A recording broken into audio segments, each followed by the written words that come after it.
Bonsoir à tous. À la une de ce journal, au regard de l'enlisement de la crise anglophone, le président français Emmanuel Macron réitère au chef de l'État du Cameroun l'urgence d'y apporter une réponse politique en évoquant 3 initiatives pour lesquelles le pouvoir de Yaoundé traîne les pieds. Pendant ce temps, des civils continuent d'être des victimes de cette escalade de violences meurtrières dans les régions anglophones.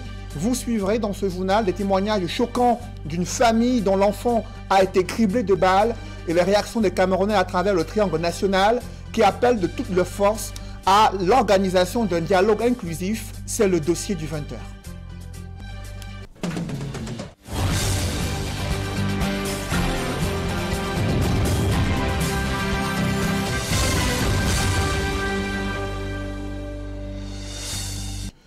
Merci de suivre cette édition complète de l'information sur Equinox Télévision.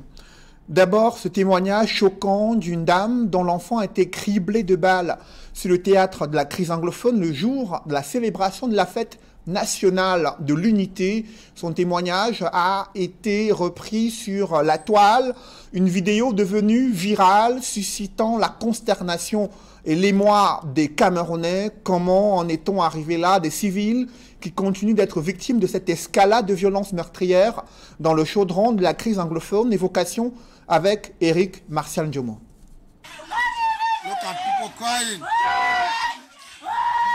Des cris et des pleurs dans ce domicile à Mouyouka, dans le sud-ouest du Cameroun. Sur le canapé, un bébé de 4 mois environ qui gît dans son sang. Criblé de balles, l'enfant a rendu l'âme. La génitrice inconsolable raconte. Le bébé dormait. J'étais derrière à la cuisine en train de faire de quoi manger. Ils ont cassé la porte, sont entrés et ont tiré sur mon enfant. Je ne sais pas où nous irons dans ce pays. En manque de mots, elle maudit et prédit un destin tragique aux auteurs de cet infanticide. Ils ne connaîtront jamais la paix, où qu'ils se trouvent. Le Saint-Esprit va les foudroyer. Seigneur, je laisse l'affaire entre tes mains. Des combats ont, selon certaines sources, opposé les forces de défense et de sécurité aux séparatistes non loin du domicile. Cette image qui a fait le tour du monde suscite émoi et compassion au sein de la classe politique et de l'opinion en général. L'on note cependant que de nombreux rapports des organisations non gouvernementales camerounaises et étrangères ont, ces derniers temps, mis en lumière les exactions tant des séparatistes que de l'armée sur de nombreux civils. Et c'est dans ce chaudron de la crise anglophone que se sont déroulées les parades militaires et civiles marquant la fête nationale de l'unité sous fond de boycott. Des populations apeurées sont restées terrées chez elles, redoutant des représailles si elles venaient à participer à ces parades civiles concernant la fête nationale de l'unité. D'aucuns ont tenté de braver ce boycott, ce mot d'ordre donné par les mouvements séparatistes anglophones. Ambiance du 20 mai dans plusieurs villes des régions du sud-ouest et du nord-ouest avec nos différents correspondants et bien sûr Jean-Paul Chouniat. Reportage. Dans les 2 régions en crise du Cameroun, la commémoration des 47 ans de l'État unitaire a une physionomie singulière. Dans une atmosphère de Ghost Town, opération Ville Morte, décrétée par des séparatistes pour terroriser les populations qui tenaient à participer au défilé du 20 mai 2019. À Bamenda, chef-lieu de la région du Nord-Ouest, le gouverneur Adolphe Lélé-Lafrique, pour des raisons de sécurité maximale, fait la revue des troupes à bord d'un blindé de l'armée sur une comèche à l'avenue, quadrillé au millimètre près par des hommes en tenue prêts à dégainer. Première curiosité de cette marche de l'unité à Bamenda, des militants du RDPC par peur de représailles pour leur vie, tous défilent, visages masqués. Différents corps de nos forces de défense et de sécurité, à pied et motorisés, accomplissent leur devoir patriotique dans la grande ferveur, tout comme quelques écoles primaires, établissements du secondaire et du supérieur, portent l'essentiel du défilé civil au milieu d'une ville fantôme. La mobilisation de ce jour, c'est la preuve de l'attachement du Nord-Ouest à la diversité, au multiculturalisme, au bilinguisme et l'unité de notre nation à travers son drapeau. Andou, dans le département du Ndongamantoum, les populations sont restées chez elles, laissant place uniquement aux hommes en tenue à la place des fêtes du coin. À l'opposé de Ndou, Nkambé, le chef-lieu de ce département, a fait une démonstration de force au défilé militaire civil avec juste 2 partis politiques, le FNSC de Issa Chiroma Bakari et le RDPC de Paul Biya, qui appellent les parents à renvoyer leurs enfants sur le chemin de l'école dès septembre prochain. Dans l'ensemble, le Ghost Town, observé dans la plupart des localités du nord-ouest, constitue le trait d'union avec les villes du sud-ouest. Et justement à Buea, chef-lieu de cette région, les chefs traditionnels ont brillé par leur absence, avec siège vide, défiant ainsi le gouverneur Bernard Okalia Bilay, qui leur avait intimé l'ordre de défiler pancarte en main en tête de file de leur population.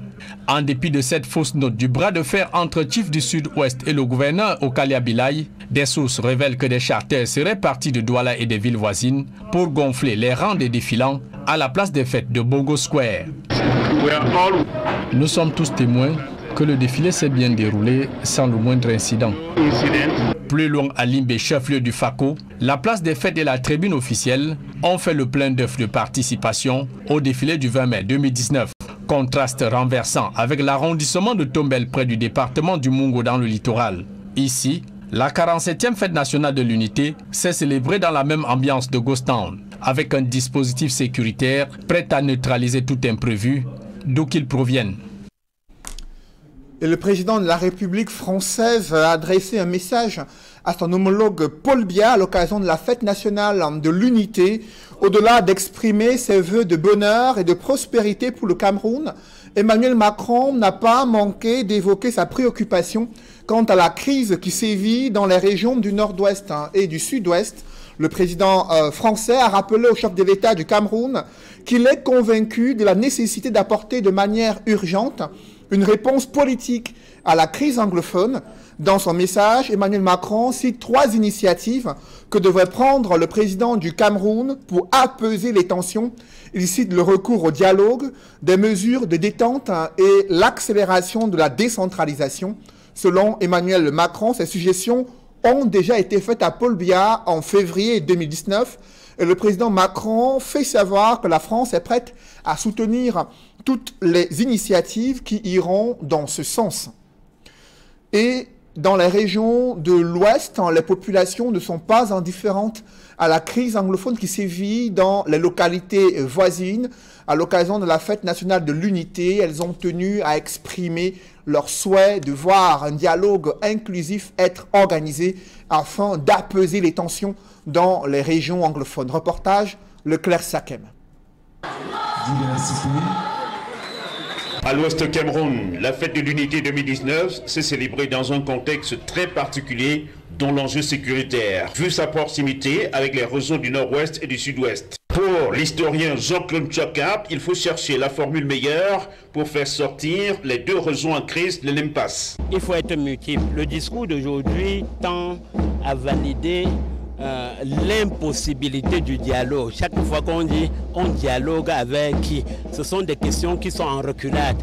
Parce que si les conditions, si le principe du dialogue est un acquis, on peut trouver les formes de dialogue avec qui on peut dialoguer, encore que ce n'est même pas ça qui est absent sur le territoire. Dans les débats en cours, des gens sont proposés pour être médiateurs. Ce que nous connaissons en histoire, c'est que entre deux, on ne peut pas être 2 et faire ce dialogue. Il y a toujours des médiateurs. En histoire, on a toujours vu des gens qui vont aller d'un camp à l'autre, dire apaiser d'abord, on se retrouve tel jour à tel lieu. Fumban 1 est passé, on peut dire Fumban 2, mais qui ne tient même pas à Fumban. Si on veut seulement garder le nom historique de l'événement. Un travail bien fait, la patrie reconnaissante. Plusieurs récipiendaires ont reçu les médailles. Ceci force l'admiration. Dans mon quartier, on ne dormait pas. On dormait avec la peur au ventre. Mais depuis que le commandant de la brigade a pris les rênes de ça, je crois que c'est posé dans mon quartier maintenant.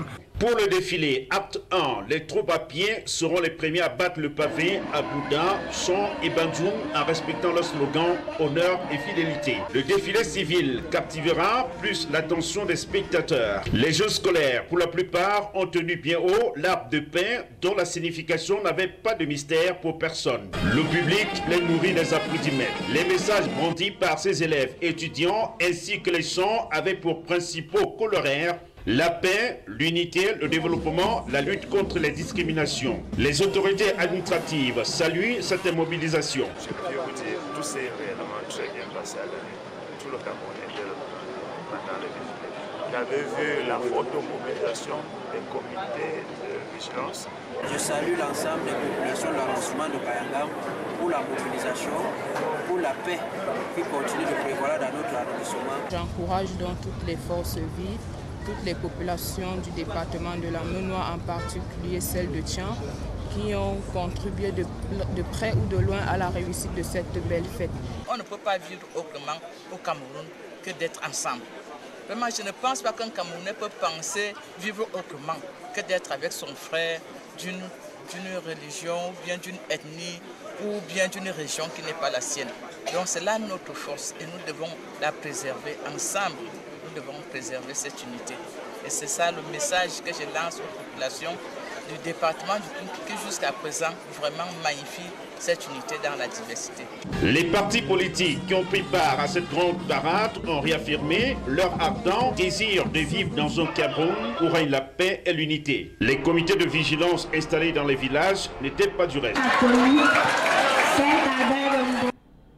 La fête nationale de l'unité a été l'occasion dans les régions septentrionales d'évoquer les fléaux qui minent à la fois l'extrême nord et l'Adamawa entre l'insécurité transfrontalière et les prises d'otages. Les populations ont été appelées à œuvrer pour la paix et la sécurité dans cette partie du Cameroun. Évocation avec Amadou Daïrou, Jean-Blaise Noupayé et Gladys Sidier. 20 mai, sous haute sécurité, dans la région de l'extrême nord, les forces de défense et de sécurité prêtes à parer à toute éventualité dans une région qui a plusieurs fois essuyé les affres de la secte islamiste Boko Haram. Le défilé s'est déroulé dans la localité de Kolofata sans incident. La principale attraction a été le passage salué des éléments du comité de vigilance qui assistent l'armée au front de guerre contre Boko Haram. Ici, c'est un message d'unité qui a été véhiculé par les autorités. Le Boko Haram est venu agresser nos populations dans leur village. Le combat n'est pas fini, mais la paix revient déjà. Les activités reprennent comme vous le constatez. Nous sommes déjà à notre troisième célébration du 20 mai ici à Kolofata. Aujourd'hui, l'occasion est bien donnée à la fête du 20 mai de montrer cette reconnaissance aux institutions qui nous ont encadrés. Oui, le comité, nous avons souvent assisté.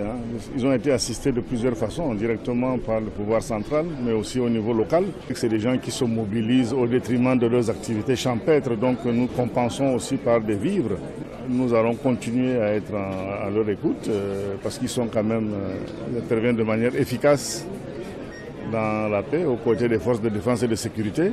Pour la 47e édition de la fête nationale, les voisins du Tchad ont fait le déplacement pour vivre les temps forts de la parade dans la région de l'Adamawa. Dans la localité de Touboro, la mobilisation était grande. Défilés militaires et civils, partis politiques, groupes de danse locaux et étrangers, tout a été mis en œuvre pour que la fête soit belle. L'unité dans la diversité nous interpelle tous. Il s'agit de prendre toutes ces richesses culturelles, toutes ces richesses politiques, toutes ces richesses économiques, de les mettre ensemble. Nous sommes dans une zone d'insécurité.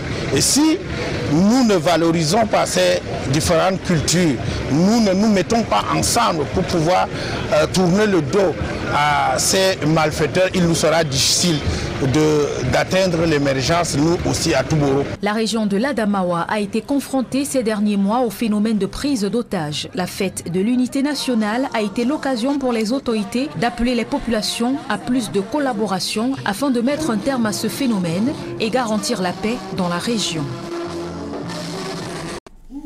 Cette fête nationale de l'unité a été entachée par un accident mortel survenu à Mbandjok, Au-delà de ce drame, les festivités ont été une occasion pour exalter les valeurs d'unité et de vivre ensemble entre des soldats et des jeunes civils. Reportage Charles Mélingui et Marcelin Gansop.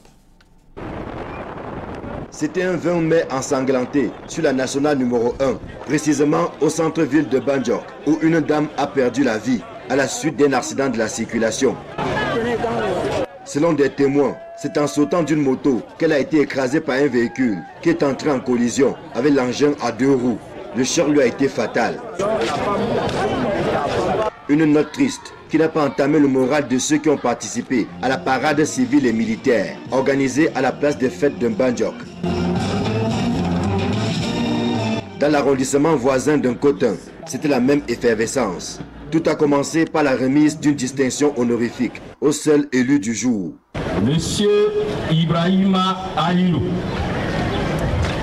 au nom du président de la République et en vertu des pouvoirs qui nous sont conférés, nous vous faisons chevalier du mérite camerounais. Place ensuite au défilé proprement dit. D'abord les forces de sécurité.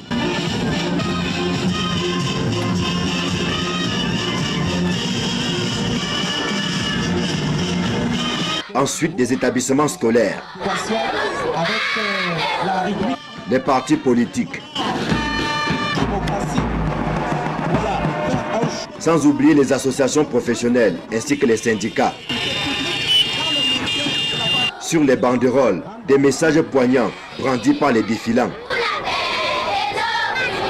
Et que dire du passage remarquable de la forte communauté anglophone des régions du nord-ouest et du sud-ouest. Vous avez témoigné aujourd'hui que Cotin, c'est le creuset de l'unité nationale. Tout se traduit à travers toutes les langues, toutes les ethnies du Cameroun qui se retrouvent ici à Cotin. Et nous avons célébré cette fête dans la paix, dans la sérénité. Et je voudrais rendre grâce et féliciter tous les participants, y compris les journalistes, qui ont donné de leur temps et de leur énergie pour que notre fête soit la plus belle. Les festivités se sont achevées par la remise des primes aux meilleurs établissements qui sont sortis du lot lors de la parade civile et militaire qui avait pour cadre la place des fêtes d'un Cotin.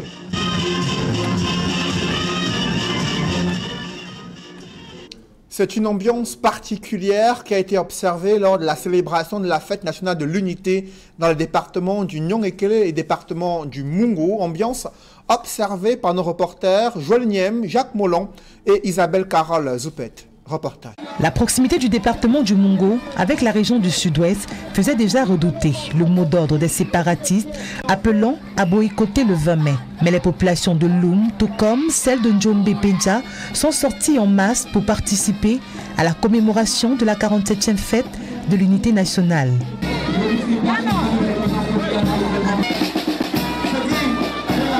Le défilé militaire a connu un grand succès à l'opposé du défilé civil. Je fais combler dans l'arrondissement de Njombe Penja une unité administrative qui a résolument tourné le dos au mot d'ordre d'incivisme, au mot d'ordre de boycott. Pour certains partis de l'opposition, le Cameroun ne saurait célébrer le 20 mai avec deux de ses régions en crise. S'il y a deux régions et qui n'est pas en paix, nous ne pouvons peut-être pas parler d'unité véritable.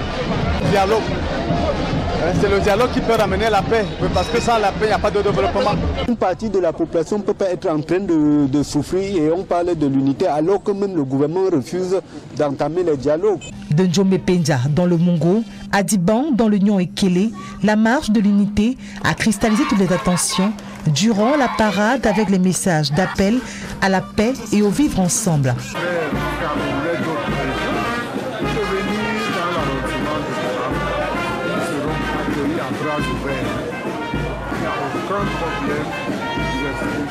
On est obligé de vivre ensemble. On a commencé ici, ensemble, et on va finir ensemble. Tout ce qu'il y a, c'est juste un peu de tolérance, un peu de compréhension, beaucoup plus de compassion et davantage d'amour entre Camerounaises et Camerounais. C'est une obligation pour nous de vivre ensemble. On n'a pas le choix.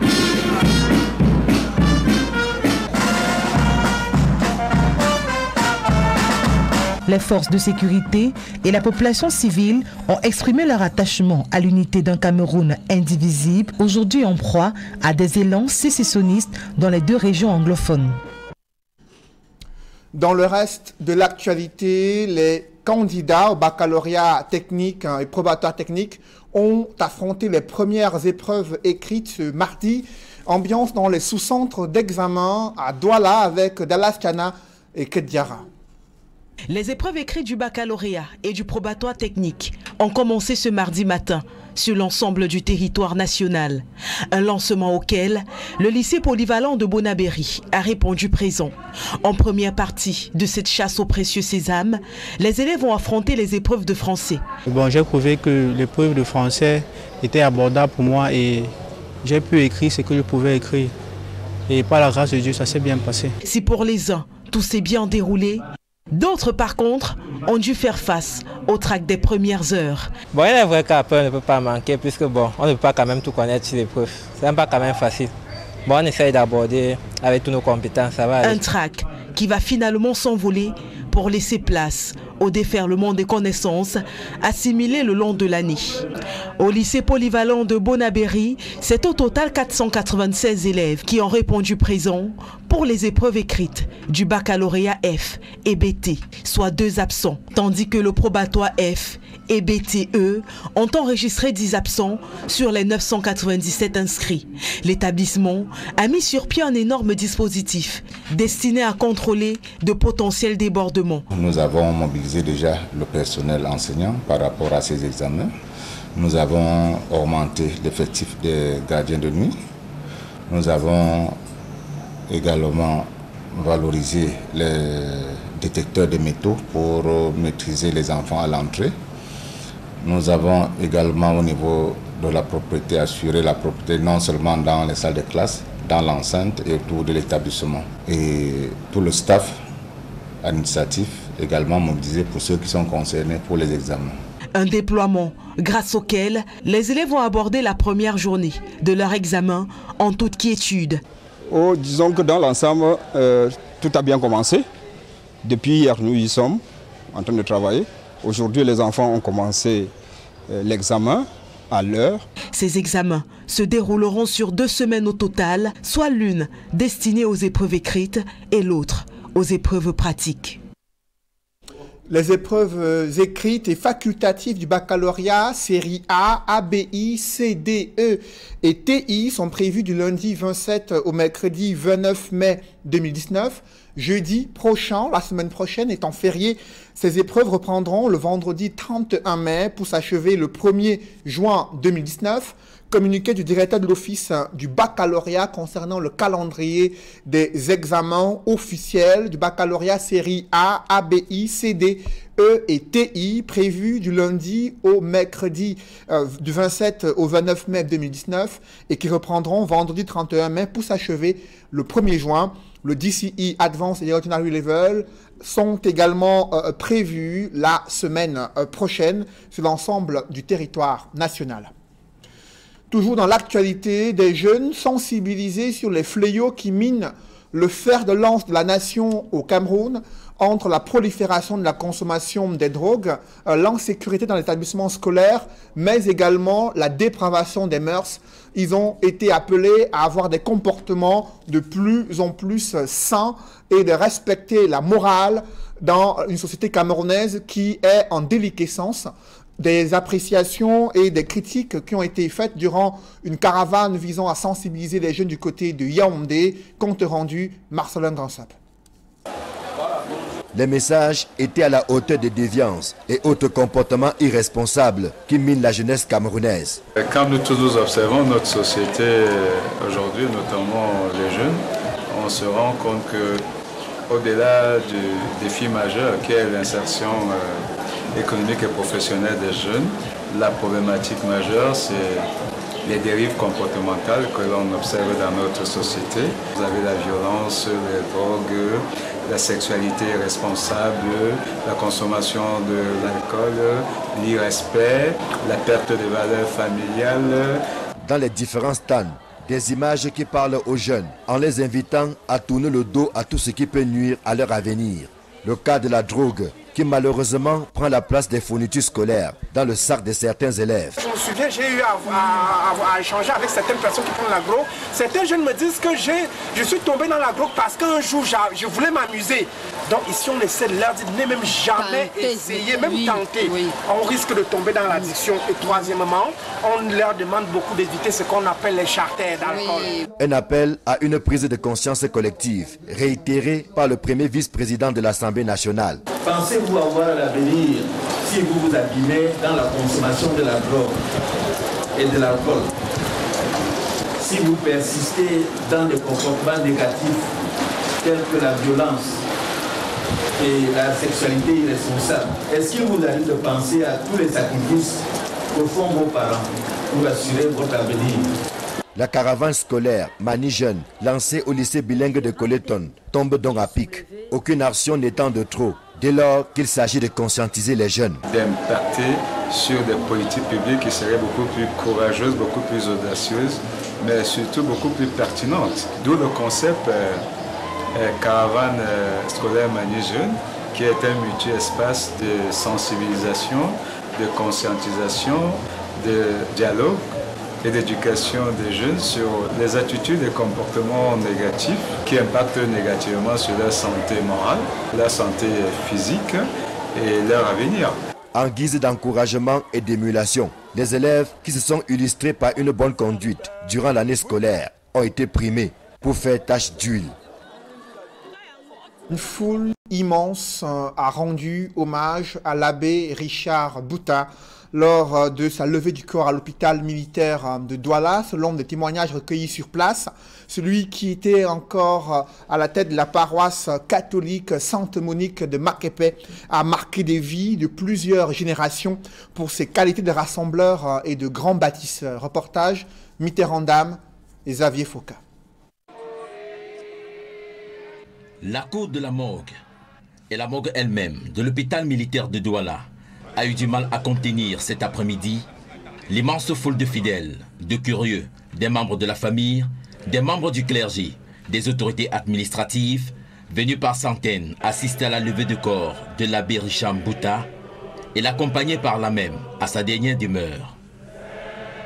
Les visages crispés, assombris par la douleur qu'entraîne la mort d'un bâtisseur et ce grand rassembleur qui, de son vivant, a marqué plus d'une vie. Je me souviens, avant qu'on m'appelle pour me dire qu'il a eu un malaise, nous nous sommes rencontrés 2 semaines avant. Et il n'a cessé de m'apporter beaucoup de réconfort moral. Je me rappelle encore quand nous avons fait l'accident du train des ECA, c'est lui qui a dit la messe à ce sujet pour moi. Donc c'était une messe très vivante qui a changé beaucoup de gens, beaucoup de païens. Après cette messe se sont convertis. Donc pour moi, je n'arrive pas à comprendre ce qui s'est passé. Non seulement c'était un ami très proche, mais il était également parrain de mon fils.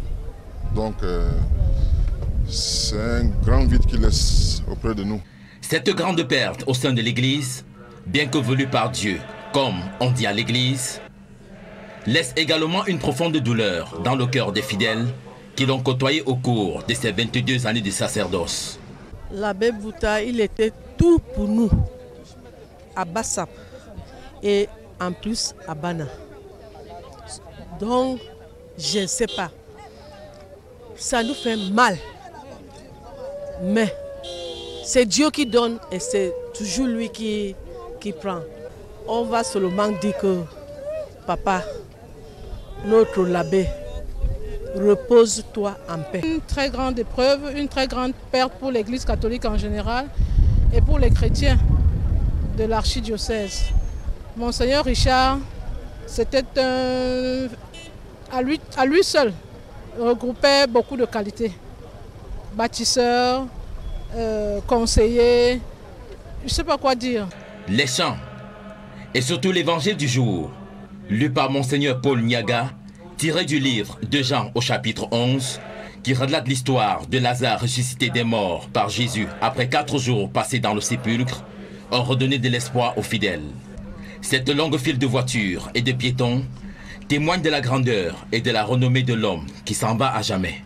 La procession fait escale à la paroisse Christ-Roi de la cité sikh, où durant 9 ans comme curé, l'abbé Richard Mbouta aura impulsé et concrétisé la construction de cette paroisse.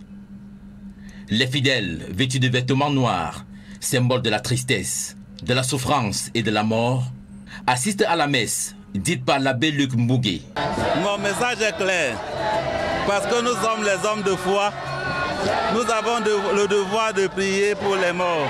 Et dans l'évangile, Jésus disait à Marthe, ne te lève pas, si tu crois, tu verras la gloire de Dieu. Et Jésus a prié et Lazare est sorti du tombeau. Ce que le chrétien est un autre Christ. Ce qu'il peut faire quand il est en face d'un mort, c'est de prier pour lui. Les vêtements de couleur blanche, symbole de la lumière, de la vie, est l'expression même de cet espoir qui jaillit de la douleur et redonne vie à ceux qui étaient morts.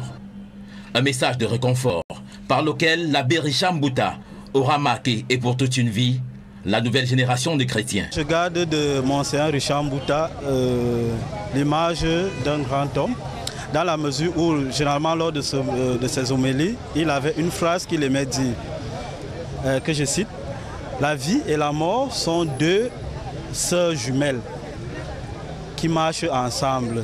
Il ne saurait avoir la vie s'il n'y a pas la mort. » Alors il finissait toujours ses homélies de requiem en disant toi qui ne veux pas mourir, ne vis pas.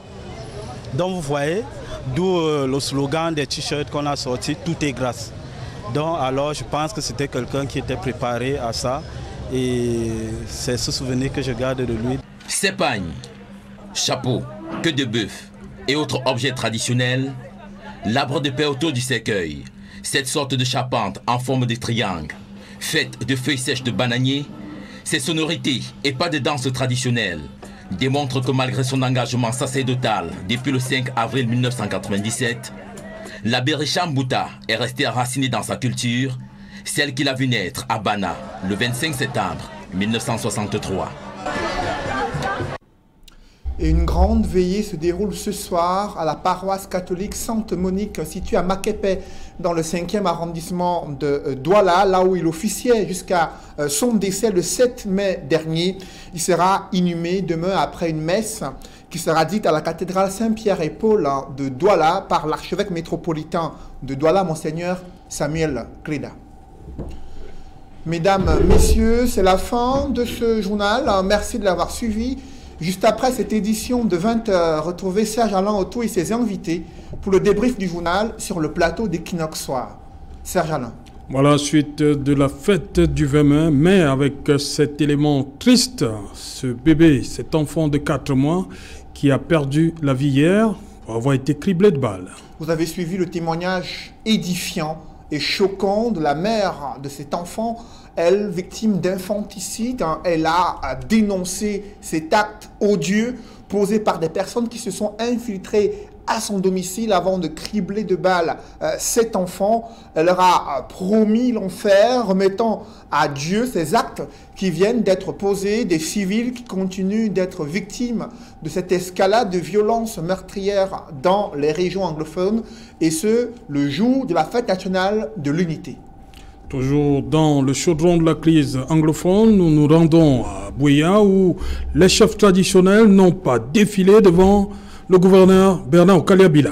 Ils ont tenu à marquer leur absence pour affirmer leur désapprobation à la suite des propos du gouverneur qu'ils ont trouvé humiliants il y a quelques semaines. Le gouverneur leur avait intimé l'ordre d'être à la tête de leur population durant le défilé du 20 mai à la place des fêtes à Boyard, ce qui a suscité une vive contestation des chefs traditionnels, et ils avaient déjà annoncé les couleurs de cette fête, à savoir qu'ils seraient absents, et ils ont respecté le mot d'ordre de boycott de la fête nationale de l'unité. Voilà, c'est donc l'essentiel, l'Equinox Soir, deuxième partie. Bonne soirée à vous, Cédric. Bonne soirée à vous, Serge Alain. Rendez-vous demain 20h. Rendez-vous demain 20h. La suite Equinox Soir, toujours en compagnie de nos invités.